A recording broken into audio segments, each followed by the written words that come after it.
சுவையான சூப்பரான பால் பாயாசம் எப்படி செய்யறதுன்னு பார்த்துடலாம் வாங்க. அதுக்கு ஜவ்வரிசி சேர்த்துக்கிறேன். தண்ணி ஆட் பண்ணி வாஷ் பண்ணிடலாம்.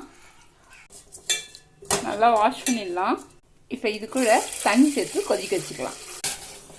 நல்லா கொதிச்சிடுச்சு.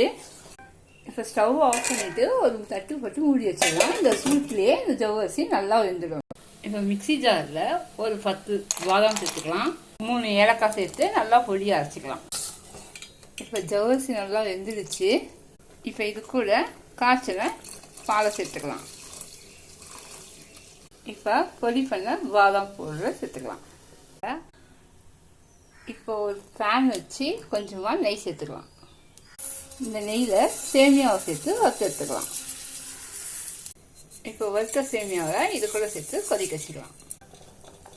தேவையான அளவு சர்க்கரையும் சேர்த்துக்கலாம். நம்ம பால் பாயாசம் சூப்பராக ரெடி ஆகிடுச்சு. ரொம்ப சூப்பராக நம்ம பாயாசம் ரெடி ஆகிடுச்சு. நீங்களும் ட்ரை பண்ணி பாருங்கள். பிடிச்சிருந்தா நம்ம சேனலை சப்ஸ்கிரைப் பண்ணுங்கள்.